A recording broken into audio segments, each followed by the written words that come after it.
Hello guys, a very good morning to all of you. स्वागत है आप सभी का ऑनलाइन स्टडी एकेडमी में। आज डेट है 25 सितंबर 2020 और आज के डेट के जो भी इंपॉर्टेंट करंट अफेयर्स हैं वो डिस्कस करेंगे हम इस वीडियो में, और बाद में देखेंगे कुछ इंपॉर्टेंट वन लाइनर्स और साथ में क्विज़ भी है। तो मेक श्योर वीडियो को लास्ट तक ज़रूर देखिएगा। तो आइए शुरू करते हैं।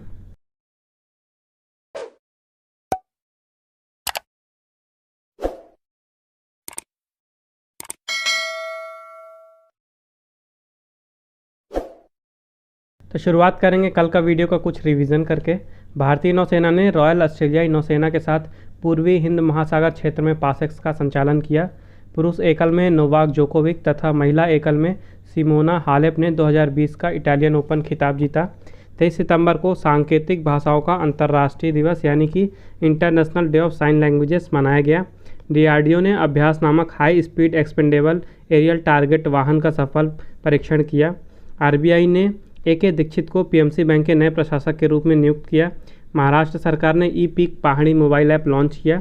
बेल्जियम ने हाल ही में जारी फीफा 2020 रैंकिंग में शीर्ष स्थान प्राप्त किया। वाह एंडॉप को माली के अंतरिम राष्ट्रपति के रूप में नामित किया गया। एशले बार्टी ने ब्रुक वाटर गोल्फ क्लब महिला चैंपियनशिप जीती। हर्षवर्धन जी ने हाल ही में आयोजित आरोग्य मंथन 2.0 की अध्यक्षता की। दिर्जा शंकर मुंगली को एशियाई फुटबॉल परिसंघ के टास्क फोर्स में नामित किया गया। इतिहासकार रोमिला थापर ने वॉइसेस ऑफ डिसेंट नामक किताब लिखी। तो आइए मूव करते हैं आज के क्वेश्चंस की तरफ। तो आज का पहला क्वेश्चन है, on which of the following date world maritime day 2020 was observed. निम्नलिखित में से किस तारीख को विश्व समुद्री दिवस 2020 मनाया गया। तो अभी हाल ही में 24 सितंबर को मनाया गया वर्ल्ड मैरीटाइम डे 2020।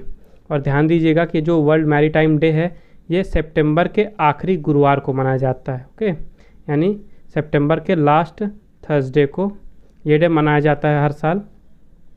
तो इस साल जो आखिरी थर्सडे है सितंबर का वो पड़ा 24 सितंबर को, तो इसलिए 24 सितंबर को मनाया गया वर्ल्ड मैरीटाइम डे।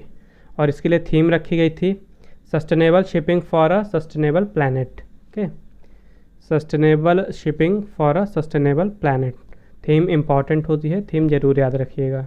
तो हर साल ये दिन मनाया जाता है इंटरनेशनल मैरीटाइम ऑर्गेनाइजेशन IMO के द्वारा। और ये दिन मनाया जाता है ताकि जो शिपिंग सिक्योरिटी है और मैरीटाइम सिक्योरिटी है उसके बारे में, जो उसकी इंपॉर्टेंस है उसके बारे में बताया जा सके लोगों को। और उसके साथ ही जो मैरीन इन्वायरमेंट है और जो मैरीन इंडस्ट्री है उनका प्रोटेक्शन किया जा सके। तो सबसे पहली बार इस दिन को मनाया गया था 1978 में। और जो इंटरनेशनल मैरीटाइम ऑर्गेनाइजेशन है ये एक यूनाइटेड नेशंस की एजेंसी है जो कि जो शिपिंग है उसको रेगुलेट करती है ऑल ओवर द वर्ल्ड। और इसकी स्थापना हुई थी 1948 में और इसने कार्य शुरू किया था 1959 से। इसका हेडक्वार्टर है लंदन UK में। इसमें प्रेजेंट में 171 मेंबर्स हैं और साथ में 3 एसोसिएट मेंबर्स हैं। और भारत ने IMO को as a member state join किया था 1959 में।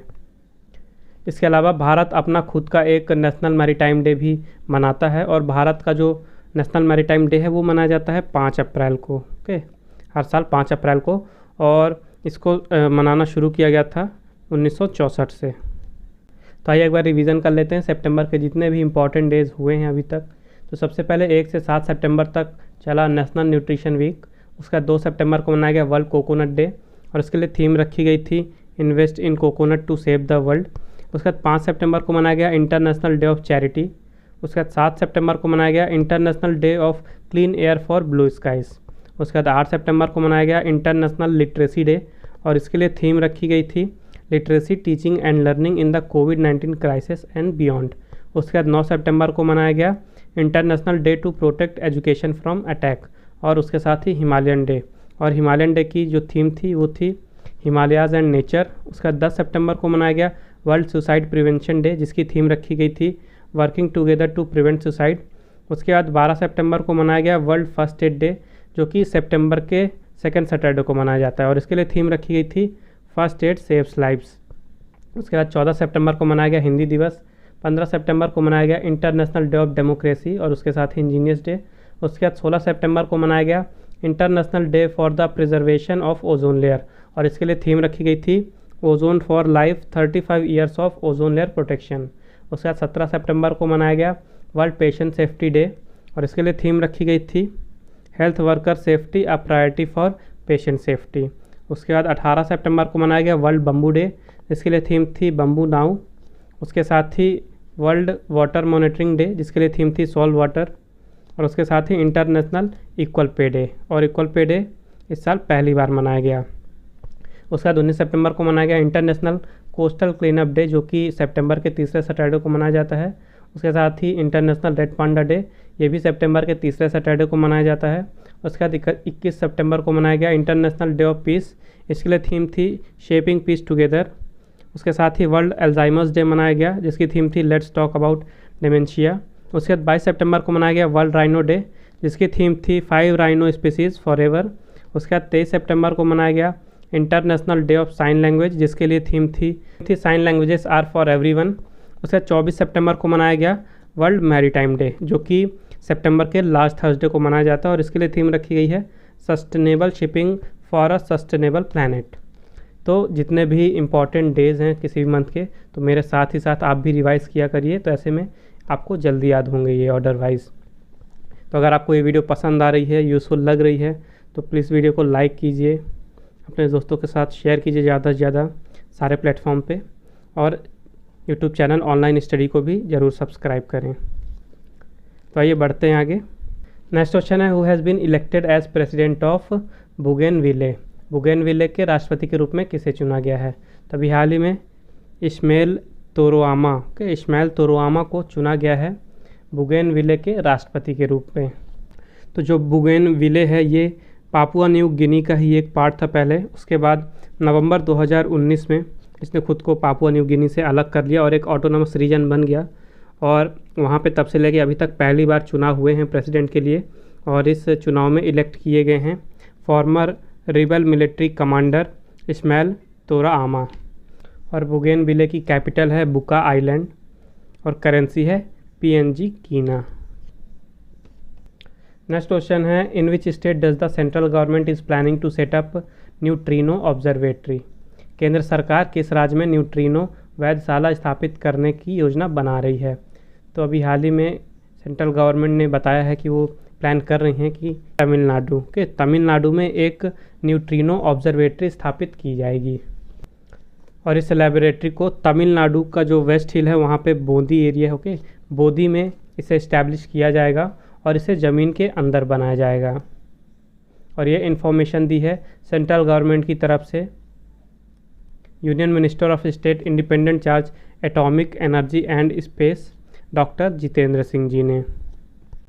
तो न्यूट्रिनो क्या होता है? तो एक तरह के ये एलिमेंट्री पार्टिकल हैं जो कि अर्थ के एटमॉस्फेयर में मिलते हैं, और ये एटम की तरह ही होते हैं, लेकिन ये एटम नहीं है। एटम से ये अलग चीज़ है न्यूट्रिनो, और ये एलिमेंट्री पार्टिकल है, यानी कि ये मतलब और भी ज़्यादा इनके पीस नहीं किए जा सकते। ये सबसे छोटे पार्टिकल्स हैं। जिस तरह एटम अपने आप में डिवाइड नहीं हो सकता है, सबसे सिंपलेस्ट फॉर्म है एटम, उसी तरह न्यूट्रिनो भी डिवाइड नहीं होता है, सबसे सिंपलेस्ट फॉर्म है न्यूट्रिनो। तो ओवरऑल ये 3 टाइप के होते हैं न्यूट्रिनो। एक होता है जो इलेक्ट्रॉन से मिलता जुलता होता है, दूसरा होता है उससे इलेक्ट्रॉन म्यूऑन कहते हैं, जो कि इलेक्ट्रॉन से 200 गुना ज़्यादा हैवियर होता है, और एक होता है जिसे टाउ न्यूट्रिनो टाउ कहते हैं। ये होता है 3500 गुना ज़्यादा इलेक्ट्रॉन से ज़्यादा हैवी। तो ये 3 टाइप के न्यूट्रियॉन्स होते हैं, और इन्हीं न्यूट्रियॉन्स के बारे में स्टडी करने के लिए तमिलनाडु के बूंदी में जो सेंट्रल गवर्नमेंट है उन्होंने डिसाइड किया है कि एक न्यूट्रिनो ऑब्जर्वेटरी इस्टेब्लिश की जाएगी। नेक्स्ट क्वेश्चन है, who has represented India in the G20 meeting of trade and investment ministers. G20 की व्यापार और निवेश मंत्रियों की बैठक में भारत का प्रतिनिधित्व किसने किया है? तो अभी हाल ही में G20 meeting of trade and investment ministers हुई, और वहाँ पे भारत को रिप्रेजेंट किया है पीयूष गोयल जी ने। Piyush Goyal is the right answer. तो अभी 22 सितंबर को ऑर्गेनाइज़ कराई गई थी G20 की ट्रेड और इन्वेस्ट मिनिस्टर्स की मीटिंग, जिसकी प्रेसिडेंसी की थी सऊदी अरेबिया ने। और यहाँ पे जो भी मेंबर्स हैं G20 के, वहाँ के जो इन्वेस्टमेंट मिनिस्टर हैं और ट्रेड मिनिस्टर हैं अलग अलग कंट्रीज़ के, उन्होंने पार्टिसिपेट किया और वहाँ पे भारत को रिप्रेजेंट किया है भारत के यूनियन कॉमर्स एंड इंडस्ट्री और साथ ही रेलवे मिनिस्टर श्री पीयूष गोयल जी ने। और ये मीटिंग वर्चुअली ऑर्गेनाइज़ कराई गई थी, और इस मीटिंग में डिसाइड किया गया कि जो पैंडेमिक चल रहा है उसके दौरान कैसे आपस में कोऑपरेट करके किस तरह से सारी कंट्रीज़ के बीच में इन्वेस्टमेंट बढ़ाया जा सकता है।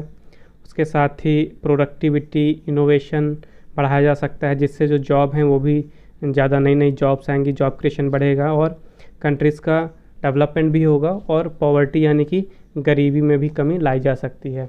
तो इन सब बारे में डिस्कस किया गया, कौन कौन सी मेथड अपनानी है, क्या क्या यूज़ करना है, ये सारे पॉइंट्स को कवर करने के लिए इस मीटिंग में।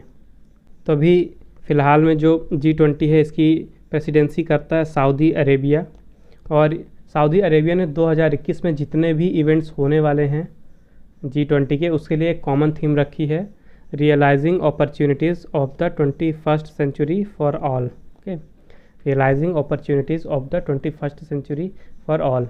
और जो ये G20 है इसमें टोटल 19 कंट्रीज़ हैं और उसके साथ यूरोपियन यूनियन। ओके, तो टोटल 20 हो गए, इसलिए इसे ग्रुप ऑफ 20 कहा जाता है। तो 19 कंट्रीज़ हैं यूरोपियन यूनियन के साथ, Argentina, Australia, Brazil, Canada, China, Germany, France, India, Indonesia, Italy, Japan, Mexico, the Russian Federation, Saudi Arabia, South Africa, South Korea, Turkey, the UK and the US. Okay, तो ये 90 countries हैं। इन 19 countries का आपको नाम याद रखना है और साथ में यूरोपियन यूनियन।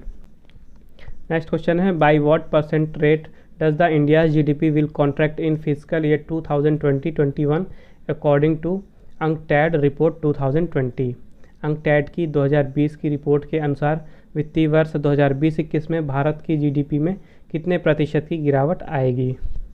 तो यहाँ पे अंकटैड का मतलब है United nation conference on trade and development. Okay, United nation conference on trade and development, और उन्होंने अपनी हाल ही में 2020 की रिपोर्ट जारी की है और उस रिपोर्ट के अनुसार जो भारत की जीडीपी है यानी सकल घरेलू उत्पाद, उसमें वित्तीय वर्ष 2020-21 में 5.9% की गिरावट आएगी। ओके, 5.9% की दर से भारत की जीडीपी गिरेगी।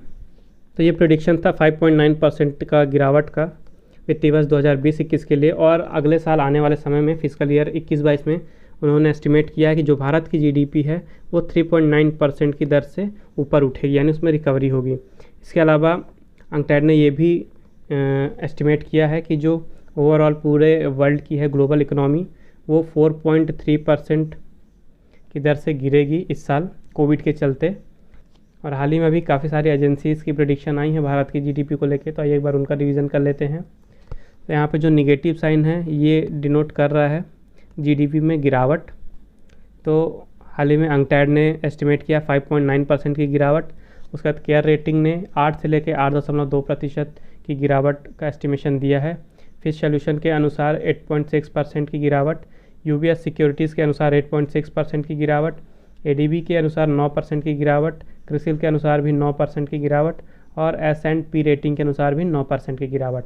उसके बाद OECD के अनुसार 10.2% की गिरावट, फिच रेटिंग के अनुसार 10.5% की गिरावट, SBI के अनुसार 10.9% की गिरावट, मूडीज़ के अनुसार 11.5% की गिरावट, इंडिया रेटिंग के अनुसार 11.8% की गिरावट, गोल्डमैन सैक्स के अनुसार 14.8% की गिरावट, और जो NSO है यानी नेशनल स्टैटिस्टिकल ऑफिस, उनके एस्टिमेशन के अनुसार जो भारत की जीडीपी है उसमें 23.9% की गिरावट आएगी वित्तीय वर्ष 2020-21 में। नेक्स्ट क्वेश्चन है, who has sworn in as president of Belarus for the 6th term. हाल ही में बेलारूस के राष्ट्रपति के रूप में किसने 6वीं बार शपथ ली है।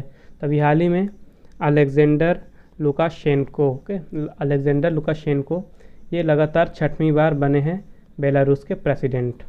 और जो मुस्तफ़ा आदिब हैं ये भी हाल ही में लेबनान, ओके, लेबनान के प्राइम मिनिस्टर बने हैं। योशिहिदे सुगा हाल ही में जापान के प्रधानमंत्री बने हैं। और मोहम्मद हुसैन रोबल अभी हाल ही में सोमालिया के प्राइम मिनिस्टर नियुक्त किए गए हैं। तो बेलारूस की बात करें तो इसकी कैपिटल है मिन्स्क, करेंसी है बेलारूसियन रूबल, प्राइम मिनिस्टर हैं रोमन गोलोवेशेंको, और प्रेसिडेंट बने हैं फिर से 6वीं बार अलेक्जेंडर लुकाशेंको। नेक्स्ट क्वेश्चन है, which state government has approved मोक्ष कलश योजना 2020। इस राज्य सरकार ने मोक्ष कलश योजना 2020 को मंजूरी दी है। तभी हाल ही में राजस्थान सरकार ने मोक्ष कलश योजना 2020 को मंजूरी दी है। तो किसी के फैमिली में अगर किसी की डेथ हो जाती है तो उनकी अस्थियां और एशेस को लेके जो लोग हैं हरिद्वार में जाते हैं गंगा में विसर्जित करने। तो इस योजना के तहत जो राजस्थान रोडवेज़ हैं तो वो पैसेंजर को लेके जाएगी हरिद्वार, जो उनके परिवार वालों के एसेस हैं उनको बहाने के लिए, वो भी फ्री ऑफ कॉस्ट। और इसी के लिए ये स्कीम लॉन्च की गई है राजस्थान के चीफ मिनिस्टर अशोक गहलोत जी के द्वारा, जिसका नाम है मोक्ष कलश योजना 2020। और इसे रन किया जाएगा Rajasthan state road transport corporation यानी RSRTC के द्वारा। और इस स्कीम के अंडर मैक्सिमम एक परिवार से 2 लोग जा सकते हैं। इसके लिए बाई बस ये जर्नी होगी और जो पैसेंजर्स हैं उनको पहले रजिस्टर कराना पड़ेगा खुद को। इसको फैसिलिटी को अवेल करने के लिए अपनी डिटेल्स देनी पड़ेंगी, अपनी और अपने साथ साथ जो भी पर्सन डेड हुए हैं जिनकी एशेस लेके जानी है उनकी भी डिटेल्स देनी पड़ेंगी। और एक बस में मैक्सिमम 46 पैसेंजर ले जाए जा सकते हैं। तो राजस्थान की कैपिटल है जयपुर, गवर्नर हैं कलराज मिश्रा और चीफ मिनिस्टर हैं अशोक गहलोत। नेक्स्ट क्वेश्चन है who has won tour de France 2020। Tour day France 2020 किसने जीता है? तभी हाल ही में तादेज पोगाकार ने जीता है 2020 का टूर डे फ्रांस। ओके, तादेज पोगाकार। तो ये इस साल 107वां संस्करण था टूर दे फ्रांस का और ये एक तरह की मल्टीपल स्टेज बाइसिकल रेस है। ओके, एक बाइसिकल रेस है मल्टीपल स्टेज की, जो कि प्राइमरली होती है फ्रांस में, लेकिन कभी कभार इसे आसपास की कंट्रीज़ में भी ऑर्गेनाइज़ कराया जाता है। तो इसमें 23 दिन के अंदर 21 स्टेजेस में रेसेस होती हैं बाइसिकल रेस, और इससे लगभग 3500 किलोमीटर की जर्नी कवर की जाती है, यानी लगभग 3500 किलोमीटर के लिए 21 स्टेजेस में 23 दिन के अंदर रेस ऑर्गेनाइज कराई जाती है। नेक्स्ट क्वेश्चन है in which state will the India's first biomedical park be established by government. सरकार द्वारा भारत का पहला बायोमेडिकल पार्क किस राज्य में स्थापित किया जाएगा? तो केरला में किया जाएगा भारत का पहला बायोमेडिकल पार्क का स्थापना। ओके, सरकार के द्वारा केरला में इंडिया का फर्स्ट बायोमेडिकल पार्क इस्टेब्लिश किया जाएगा।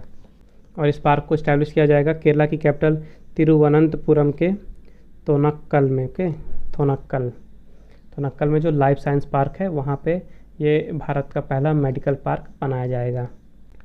तो आजकल जो मेडिकल इंडस्ट्री है काफ़ी हाईटेक हो चुकी है, तो उसके लिए रिसर्च और डेवलपमेंट की ज़रूरत पड़ती है, टेस्टिंग की ज़रूरत पड़ती है, जो भी मेडिकल डिवाइसेस हैं उनका इवैल्यूएशन करना पड़ता है। उसके अलावा मैन्युफैक्चरिंग सपोर्ट चाहिए, टेक्नोलॉजी चाहिए, नई नई इनोवेशन चाहिए, आइडियाज़ चाहिए, खोज चाहिए। उसके साथ ही नॉलेज चाहिए कि कैसे ये सब कुछ रन कराना है मेडिकल इंडस्ट्री में।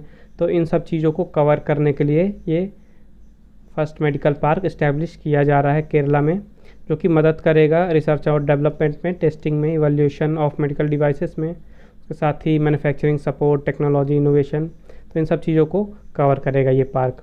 और ये जो पार्क है ये एक जॉइंट इनिशिएटिव है Shri Chitra Tirunal institute for medical sciences and technology, उसके साथ ही भारत सरकार और उसके साथ ही Kerala state industrial development corporation limited. और ये पार्क इस्टेब्लिश हो रहा है केरला में। तो केरला के चीफ मिनिस्टर हैं पिनराई विजयन, कैपिटल है तिरुवनंतपुरम और गवर्नर हैं आरिफ मोहम्मद खान। नेक्स्ट क्वेश्चन है which state government has announced मुख्यमंत्री किसान कल्याण योजना। इस राज्य सरकार ने मुख्यमंत्री किसान कल्याण योजना की घोषणा की है।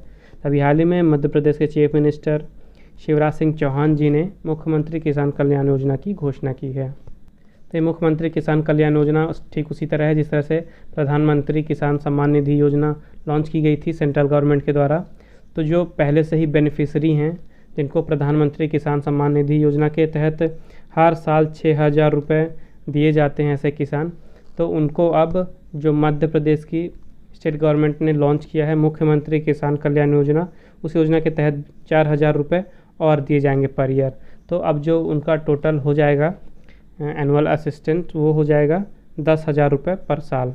तो जो 6,000 हैं वो दिए जाएंगे प्रधानमंत्री किसान सम्मान निधि योजना से और 4,000 दिए जाएंगे मुख्यमंत्री किसान कल्याण योजना से। तो इससे लगभग 80 लाख फार्मर्स जो हैं मध्य प्रदेश के उनको फ़ायदा होगा, वो बेनिफिट होंगे इससे। तो मध्य प्रदेश के चीफ मिनिस्टर हैं शिवराज सिंह चौहान, गवर्नर हैं आनंदीबेन पटेल, और आनंदीबेन पटेल उत्तर प्रदेश की भी गवर्नर हैं और कैपिटल है मध्य प्रदेश की भोपाल। नेक्स्ट क्वेश्चन है, who has inaugurated the city forest Anand Van at Jhajhra Uttarakhand. Uttarakhand के झाझरा में आनंद वन नामक नगर वन का उद्घाटन किसने किया है? तभी हाल ही में जो उत्तराखंड के चीफ मिनिस्टर हैं त्रिवेंद्र सिंह रावत जी, उन्होंने झाझरा में एक आनंद वन नामक सिटी फॉरेस्ट का इनॉग्रेशन किया है।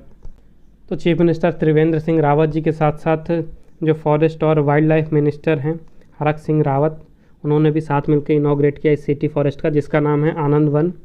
और इसको डेवलप किया गया है फॉरेस्ट डिपार्टमेंट के द्वारा। जो झाझरा फॉरेस्ट है वहाँ का जो फॉरेस्ट डिपार्टमेंट है उन्होंने डेवलप किया है इस आनंद वन को। और इसे डेवलप किया गया है एक नेचर एजुकेशन सेंटर की तरह, जो कि उत्तराखंड के जो भी फ्लोरा और फना हैं उनके बारे में इंफॉर्मेशन देगा। और ये पब्लिक के लिए भी ओपन होगा बहुत जल्दी। बोला जा रहा है कि जो नवरात्रि आएगी इस साल, तो नवरात्रि के पहले दिन से ही लोगों के लिए इसे ओपन कर दिया जाएगा। उत्तराखंड के चीफ मिनिस्टर हैं त्रिवेंद्र सिंह रावत, गवर्नर हैं बेबी रानी मौर्य, और कैपिटल है उत्तराखंड की समर कैपिटल अभी हाल ही में बनी थी गैरसैंण, और ये नाम इम्पॉर्टेंट है। ओके, नई कैपिटल बनी है गैरसैंण समर की, और विंटर की कैपिटल है देहरादून। तो ये मूव करते हैं आज के इंपॉर्टेंट वन लाइनर्स की तरफ। सबसे पहले, India and Nepal begin joint security patrol along border in Kapilvastu district. Bharat और नेपाल ने सीमा पर कपिलवस्तु जिले में संयुक्त सुरक्षा गश्त शुरू किया है। और ये गश्त शुरू की गई है ताकि पेंडेमिक में कंट्रोल किया जा सके, लोग चोरी छुपे बॉर्डर क्रॉस ना करें, इधर से उधर ना जाएं, तो इसलिए इसे शुरू किया गया इस गश्त को। नेक्स्ट है, Andhra Pradesh government has launch AP police Seva app to file complaint online. Andhra Pradesh के जो चीफ मिनिस्टर हैं जगन मोहन रेड्डी जी, उन्होंने एक ऐप लॉन्च की है एपी पुलिस सेवा नाम से, और ये ऐप लॉन्च की गई है ताकि लोग ऑनलाइन अपनी शिकायत दर्ज करा सकें। Yashwant Khurana becomes youngest Indian to be featured in Times list of most influential people 2020। अभी हाल ही में टाइम्स ने 2020 में सबसे प्रभावशाली लोगों की सूची जारी की है, और इस सूची में शामिल होने वाले सबसे कम उम्र के भारतीय बने हैं Bollywood actor Ayushmann Khurrana. Last है, 17 year old Khushi Chindaliya has been appointed United Nations Environment Programme's regional ambassador in India. तभी हाल ही में जो यूनाइटेड नेशन एनवायरनमेंट प्रोग्राम है उन्होंने अपना ब्रांड एम्बेसडर नियुक्त किया भारत में, और वो हैं 17 साल की खुशी चिंदालिया। और ये भारत में अवेयरनेस फैलाएंगी। जो भी यूनाइटेड नेशन एनवायरनमेंट प्रोग्राम है, UNEP के जो भी प्रोग्राम्स हैं एनवायरनमेंट के लेके, जो भी उनके प्रोजेक्ट्स होंगे, जो भी उनकी स्कीम्स होंगी, जो भी उनके आइडियाज़ होंगे, तो हर चीज़ के बारे में अवेयरनेस फैलाएंगी भारत में ये एनवायरनमेंट को लेके। तो अब समय आज के क्विज़ का। आज के क्विज़ का क्वेश्चन है, who has been assigned the additional charge of ministry of food processing industry. हाल ही में किसे खाद्य प्रसंस्करण उद्योग मंत्रालय का अतिरिक्त प्रभार सौंपा गया है? तो मेक श्योर इस क्वेश्चन का आंसर जरूर दें कमेंट बॉक्स में। ये देखते हैं कल का क्वेश्चन। कल मैंने आपसे पूछा था, what is the rank of India in the human capital index 2020। मानव पूंजी सूचकांक 2020 में भारत का रैंक क्या है? तभी हाल ही में ह्यूमन कैपिटल इंडेक्स 2020 जारी किया गया है, और उसमें भारत की रैंक है 116वीं, यानी इंडिया था 116th रैंक पे।